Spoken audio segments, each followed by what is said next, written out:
E aí pessoal, tudo bem? Aqui quem fala é Murilo, engenheiro civil, mentor da Aplicar Escola de Engenharia. E hoje a gente está começando aqui o nosso segundo vídeo dessa série que estamos fazendo esse mês sobre rede de hidrantes. Então, se você não assistiu o nosso primeiro vídeo, onde nós falamos de rede de hidrantes, uma rede gravitacional, sem utilização de bombas, você está com dúvida, você quer fazer esse dimensionamento, então é só clicar aí no card, vai aparecer aí na tela para você poder acessar esse primeiro vídeo e também assistir esse de hoje, que hoje a gente vai falar sobre rede de hidrantes pressurizada com bombas, então reservatório superior com o apoio de bombas. Se você não conhece o nosso canal, está chegando agora, se inscreve aí, já deixa um like nesse vídeo, se prepara já para comentar aqui embaixo se você tiver dúvidas ou se quiser saber mais sobre esse sistema. E confere na descrição também que a gente vai deixar um material de apoio aí show de bola para você trabalhar. Então agora vamos seguir para o dimensionamento. Bom pessoal, então aqui nós temos no quadro algumas informações que vão ser importantes, que a gente deve conhecer elas antes de iniciar qualquer tipo de dimensionamento. Então algumas informações de entrada de projeto, por exemplo, a quantidade de hidrantes que tem no sistema, então aqui nós temos 8 hidrantes, ocupação da edificação é do tipo A2, área de 2.600 metros quadrados, carga de incêndio inferior a 1.142 MJ por metro quadrado, tubulações de aço galvanizado 2,5, coeficiente de rugosidade do aço 120 e coeficiente de rugosidade das mangueiras de incêndio 140. Primeira coisa que a gente tem que descobrir é vazão mínima do sistema. Com essas informações que eu coloquei aqui em cima, a gente já consegue descobrir essa informação. E como? Através da tabela 3 da IN7. Então, se a gente for lá para essa tabela, procurar com esses dados de entrada de projeto, nós vamos descobrir que para esse sistema a vazão mínima na ponta do esguicho é 70 litros por minuto. E aqui eu já fiz a conversão para metros cúbicos por hora, então é 0,001167 metros cúbicos hora. Segunda coisa que a gente vai poder descobrir com a legislação é quantos hidrantes simultâneos para o cálculo. Então, conforme eu já lancei aqui no começo, nós temos 8 hidrantes no sistema, nós vamos precisar então um cálculo de 4 hidrantes simultâneos conforme artigo 44 da IN7. Terceira informação importante é a respeito das mangueiras e do esguicho. Então, para essa edificação, a gente vai de novo na tabela 3 da IN7, vamos descobrir que a mangueira necessária é a mangueira de 1,5 ou de 40 milímetros e um esguicho de meia tipo agulheta. Com todas essas informações, o que a gente tem que descobrir agora é qual que é a pressão que a gente precisa na ponta do esguicho para atender a vazão de projeto de 70 litros por minuto. Nós vamos lançar mão de uma fórmula que está aqui no quadro, pressão igual a vazão dividido pelo fator de vazão K elevado ao quadrado. Então o que essa fórmula nos diz? Ela correlaciona a vazão que nós já temos a uma pressão com base nesse fator de vazão do esguicho. Esse fator de vazão é um valor que você pode conseguir em livros ou diretamente com o fornecedor, com a empresa que fabrica esses esguichos. Aqui nós estamos usando o valor de 32,5 tirado do livro do Telmo Brentano, mas você pode utilizar outros valores de referência. É importante sempre que você esteja embasado em alguma informação técnica. Aplicando então os valores na fórmula, temos que a pressão é igual à vazão de 70, que nós já tínhamos, e o 32,5 que nós acabamos de conversar. Elevando esses dois valores ao quadrado, temos aqui uma pressão residual, ou seja, a pressão na ponta do esguicho deve ser de pelo menos 4,639 MCA para atingir os 70 litros por minuto. Se você entregar uma pressão inferior a essa, você não vai atingir essa vazão mínima de 70 litros que a legislação pede. Então agora a gente vai fazer o cálculo da pressão no ponto A. E vai aparecer aí na tela o desenho, indicando onde que a gente tem o ponto A no nosso sistema e por que esse ponto A é importante. Então ele vai ser uma referência para que a gente possa fazer o cálculo posteriormente da vazão dos outros hidrantes e também dali a gente vai fazer um cálculo para cima, para descobrir quais são as perdas de carga nas bombas ou no trecho de sucção entre o reservatório e as bombas. Então esse ponto A, que a gente vai fazer o cálculo agora, é um dos pontos-chave para a gente conseguir fazer o dimensionamento. Aqui na tela no quadro, a gente tem a pressão no ponto A e tem uma espécie de uma fórmula para a gente entender junto aqui o que é que determina a pressão nesse ponto. Então, basicamente, o que vai ser a pressão no ponto A? Vai ser a pressão na ponta do esguicho, que a gente já calculou, a gente já sabe que é esse 4,639. Nós vamos somar com a perda de carga no esguicho, a perda de carga na mangueira e a perda de carga no ramal. Então, partindo da ponta lá do sistema, com a pressão mínima e adicionando essas perdas de carga, a gente chega no ponto A e a gente consegue descobrir qual que é a pressão mínima nesse ponto para atender a vazão de projeto de 70 litros por minuto lá na frente. Começando o nosso cálculo, então, pela perda de carga no esguicho, temos aqui embaixo, então, perda de carga no esguicho igual a 0,0396 vezes a pressão que a gente calculou do hidrante 1 na ponta do esguicho. Então, fazendo aqui esse cálculo, a gente vai chegar que a perda de carga no esguicho é de 0,184 MCA. Continuando o nosso cálculo para descobrir então a pressão no ponto A, nós já temos a perda de carga no esguicho, nós já temos a pressão na ponta do esguicho. O que a gente precisa descobrir agora é a perda na mangueira e no ramal. Então, como é que vai funcionar na mangueira? Fórmula de Reis e Williams para descobrir a perda de carga unitária na mangueira. Então, aqui a gente vai precisar dos dados de vazão que vai ter nessa mangueira, coeficiente de rugosidade e o diâmetro da mangueira. Está aqui embaixo a fórmula, então, essa vazão que a gente já calculou antes, vazão de projeto, 0,001167, 140, que é o coeficiente de rugosidade, e 0,04 são os 40 milímetros, que é o diâmetro da mangueira. Perda de carga unitária da mangueira, então, 0,0268 metro por metro. Com a perda de carga unitária, a gente multiplica pelo comprimento da mangueira e assim a gente tem a perda de carga da mangueira. Lembrando que essas mangueiras que a gente considerou aqui são mangueiras de 25 metros. Perda de carga na mangueira, então, perda de carga unitária da mangueira vezes o comprimento da mangueira, 0,0268 vezes 25, chegamos em 0,67 MCA, essa é a perda de carga da mangueira. Então já temos 3 dos elementos para descobrir a pressão no ponto A e vamos calcular o último agora, que é a perda de carga no ramal. O ramal, para ficar bem claro o que a gente considera aqui como ramal e vai aparecer aí na tela, é o trecho entre o ponto A e a válvula globo angular do hidrante. Então esse trecho ele tem um tamanho que pode variar, a gente utilizou aqui para efeitos de dimensionamento um trecho de 50 centímetros, pode ser aí um pouquinho maior, um pouco menor. E como que a gente faz então o dimensionamento dessa perda no ramal? Mesmo esquema da mangueira, bem parecido pelo menos. Reis e Williams de novo, é a mesma vazão, 0,001167, mas aqui a gente vai mudar, o coeficiente de rugosidade agora é 120 e o diâmetro, agora não é mais da mangueira, é o diâmetro da tubulação, então é o diâmetro de 65. Joga na fórmula, perda de carga unitária no ramal, 0,00336. E aqui a gente tem um detalhezinho aproximado do que eu considerei de conexão para esse ramal. Então nós temos aqui o T, temos a válvula globo angular e temos esse adaptador aqui que é um adaptador rosca Stores. São esses 3 elementos que eu vou considerar para perda de carga equivalente, ou seja, as conexões que estão nesse ramal. Então eu já joguei aqui embaixo, né? O T, 4,3, a válvula globo 10 e o adaptador 0,7, chegando em 15 metros para essas conexões, perda de carga equivalente. E agora, com essa informação, a gente vai seguir, multiplicar pela perda de carga unitária do ramal para descobrir o último fator que a gente precisa para calcular a pressão no ponto A. Perda de carga no ramal. Então aqui está a fórmula, perda de carga unitária multiplicado pelo comprimento equivalente mais o comprimento real desse ramal.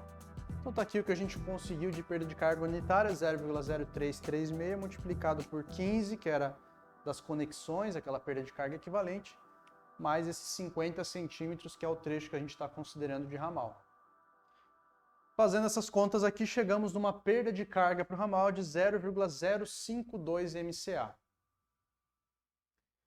Com esse valor, nós temos todas as variáveis para cálculo da pressão no ponto A definidas. Então aqui, pressão no ponto A vai ser a pressão na ponta do esguicho, 4,639. mais a perda de carga no esguicho, 0,84, mais a perda de carga na mangueira, 0,67, perda de carga no ramal, 0,052, pressão em A, 5,54 MCA. Então, essa informação aqui é bem importante para que a gente possa avançar e fazer o cálculo agora dos outros hidrantes, que é o passo 6. Então, o que a gente vai fazer no passo 6? Vazão nos hidrantes 2, 3 e 4. Como que a gente vai fazer esse cálculo? Então, fórmula na tela, no quadro aí de novo, relacionando pressão e vazão com o fator K. Então, aqui, através da vazão no hidrante 1 e a pressão no ponto A, a gente vai chegar nesse fator K de 29,74. E esse fator K ele representa toda a perda de carga nesse trecho. Isso facilita bastante o nosso cálculo, que a gente pode replicar esse fator K agora para os outros hidrantes, sem ter que fazer todo esse cálculo que a gente fez até agora para poder descobrir as outras vazões. Então ele vai agilizar um pouco a nossa vida utilizar esse fator de vazão. Então, fator K 29,74, a gente vai replicar ele para os 3 outros hidrantes. Como vamos fazer isso? Pela mesma fórmula, isolando o elemento que a gente quer descobrir agora, que é a vazão no hidrante 2. Então, Q2 igual fator K vezes a raiz de PB. E aí eu chamo de PB, no hidrante 2, a gente pode considerar que a gente tem um ponto B, né? Onde a gente tinha um ponto A, a gente pode considerar agora um ponto B. E como que a gente sabe qual que é a pressão ali? A pressão basicamente vai ser a pressão no ponto A, que é 5,54, mais o desnível entre o hidrante 1 e o hidrante 2. E é esse 3,06 que está aí, e conforme a gente pode ver no desenho. Então a gente fazendo essa conta aqui, PB igual a 8,6, jogando na fórmula, vazão no hidrante 2 vai ser aquele fator K, que ele representa toda a perda de carga no trecho, vezes a pressão no ponto B, que ela é maior que a pressão no ponto A, porque justamente ele está para baixo, a gente tem um ganho de pressão gravitacional ali. Então ele vai ficar 8,6. Fazendo essas contas aqui, a gente chega em 87,215 litros por minuto e também fazendo a conversão, 0,001453 metros cúbicos por segundo para o hidrante 2. E fazendo esses mesmos cálculos aqui para os hidrantes 3 e 4, a gente mantém o fator K, a gente usa o mesmo fator K, só vamos mudar a pressão. Então a pressão para o terceiro hidrante vai ser a pressão no ponto A, mais 3,06, mais 3,06, porque nós descemos 2 pavimentos. E para o hidrante 4, vão ser 3 vezes 3,06, porque descemos 3 pavimentos. Então a gente vai fazer essas contas aí, chegar aqui a vazão no hidrante 3 é 0,001692 e a vazão no hidrante 4, 0,001901. Com esses dados aqui, agora a gente pode avançar para descobrir a vazão total do sistema e começar a fazer o cálculo para cima agora, né? Entre o ponto A e a bomba, da bomba até o reservatório e finalmente dimensionar qual vai ser a potência teórica da bomba. Com o cálculo da vazão de cada um dos hidrantes, a gente pode seguir agora para o dimensionamento da vazão total. E nada mais é do que a soma simples de todos esses elementos. Então tá aqui, vazão total igual a vazão de 1, 2, 3 e 4, todos somados. Chegamos em um valor de 0,006213 metro cúbico por segundo. Com essa informação, agora a gente pode avançar, e a imagem vai estar na tela aí. Nós vamos fazer o dimensionamento agora da perda de carga entre o ponto A e a bomba. Então nós vamos dividir esse trecho primeiro, depois a gente vai fazer o cálculo entre a bomba e o reservatório. Esse trecho entre o ponto A e a bomba é o que vai estar aqui no nosso 8º passo. E como que a gente já faz esse cálculo? Reis e Williams novamente, 10,65 vezes a vazão total do sistema, então agora a gente tem que usar a vazão dos 4 hidrantes, 0,006213. Aqui embaixo a gente usa 120 para tubulações de aço e o diâmetro da tubulação do sistema que é de 65 milímetros. Fazendo essa conta aqui, chegamos em 0,0743 perda de carga unitária no trecho entre o ponto A e a bomba. Além disso, nesse trecho entre o ponto A e a bomba, nós temos algumas conexões, além do comprimento real da tubulação. Então, para a gente descobrir o L equivalente, nós temos que definir quais são todas essas conexões e descobrir o comprimento equivalente de cada uma delas. Nós temos, então, fluxo-stato, que eu considerei 1,6 de perda de carga equivalente, 4 joelhos, 8, 2 T's, 8,6, registro, 0,4, válvula de retenção, 5,2, uma união também, 0,1, e um manômetro aqui também consideramos 0,1. Somando todos esses elementos aqui, chegamos em 24 metros de perda de carga e de comprimento equivalente para as conexões, e a gente vai usar essa informação aqui agora na sequência para descobrir a perda de carga total. Perda de carga total, então, do ponto A até a bomba, vai ser o que está aqui na tela. Então, a perda de carga unitária entre os trechos A e a bomba, vezes o comprimento equivalente mais o comprimento real. 0,0743, o que a gente calculou da perda de carga unitária, multiplicando aqui o 24 também, que já calculamos, e esses 5 metros, que é o que a gente tem no nosso desenho, nosso esquema, que é o comprimento real aqui que a gente está considerando de tubulação ali entre a bomba e o ponto A. Fazendo essa conta aqui, chegamos perda de carga entre os trechos A e bomba, 2,1547 metros, beleza? Então aqui a gente termina esse 8º passo e vamos para o 9º passo. Agora a gente tem a perda de carga da bomba até o ponto A, vamos fazer o caminho inverso agora da bomba até o reservatório e a gente chama esse trecho de sucção. Então a perda de carga na sucção da bomba, está aqui, JS, a perda de carga unitária, na verdade, ela vai ser a mesma do trecho entre a bomba e o ponto A. Então a gente pode reaproveitar essa informação aqui, 0,0743. Se você está em dúvida, você pode fazer de novo esse cálculo aqui, joga lá no Reason Williams, você vai ver que vai chegar no mesmo valor. O que a gente vai ter diferente agora sim são as conexões, então aqui as conexões que eu considerei, conforme o nosso esquema. União, registro, T, joelho e entrada de borda. Fazendo essa soma aqui, chegamos em 9,1 metros de comprimento equivalente. Então, para fechar aqui a nossa perda de carga na sucção, vai ser a perda de carga unitária que temos aqui, perda de carga equivalente e o trecho, o L real, que nós vamos fazer conforme o nosso esquema, nosso desenho. Então, nós temos o quê? 0,0743 vezes 9,1 mais 2, chegamos em 0,824 a perda de carga na sucção da bomba. Então, com isso, nós temos praticamente todos os fatores que vão influenciar no dimensionamento. Agora a gente pode partir para o cálculo da altura manométrica e da potência da bomba.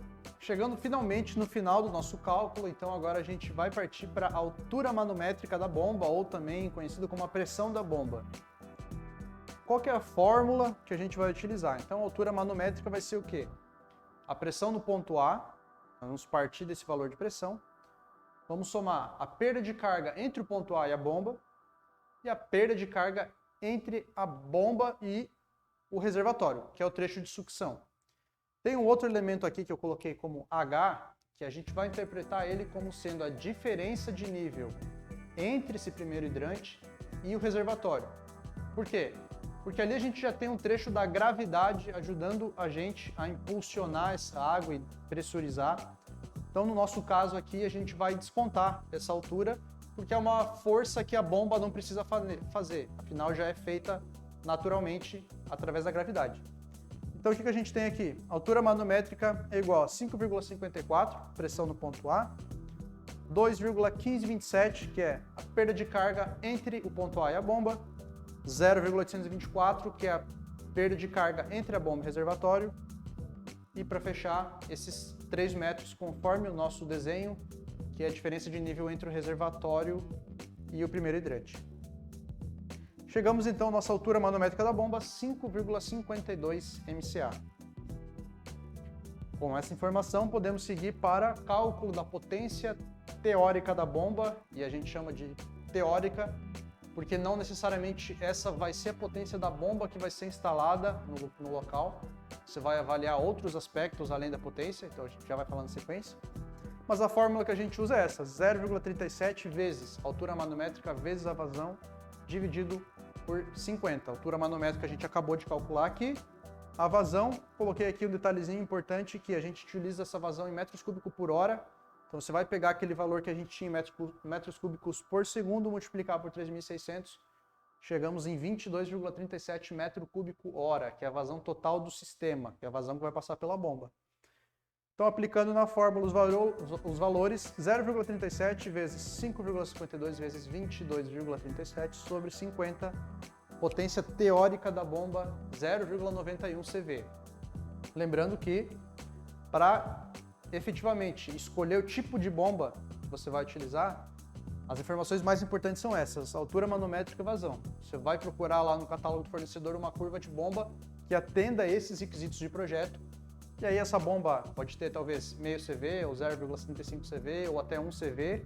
Então a potência em si não é tão relevante. Essa potência aqui a gente usa ela como teórica, ela pode auxiliar em projetos elétricos, por exemplo, para prever a infraestrutura dessa bomba, mas ela não é um valor fixo. O mais importante que a gente tem que utilizar, então, altura manométrica e vazão.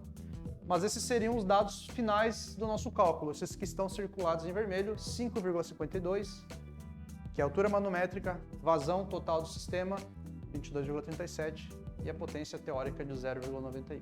Pessoal, espero que vocês tenham entendido nossa aula aí, o dimensionamento então de reservatório superior com auxílio aí da bomba, né, para pressurizar o sistema. Então, quando você tem uma situação onde você não pode subir muito o reservatório, você pode lançar a mão dessa solução e colocar bombas aí no sistema que vão ajudar você a atender a pressão mínima lá na ponta do esguicho. Espero que vocês tenham gostado. Não se esqueçam de deixar um like no vídeo se gostou. Se tiver dúvida, deixa aqui nos comentários. A gente pode trazer novos vídeos, novos exemplos sobre esse dimensionamento. Se inscreve também no canal, caso você não seja inscrito. E fica ligado aí que nós estamos publicando então esse mês conteúdos aí a respeito da rede de hidrantes. E vai vir mais na sequência, então não deixe de conferir aí para aprender mais com a gente, beleza? Obrigado pela atenção de todo mundo e até o próximo vídeo.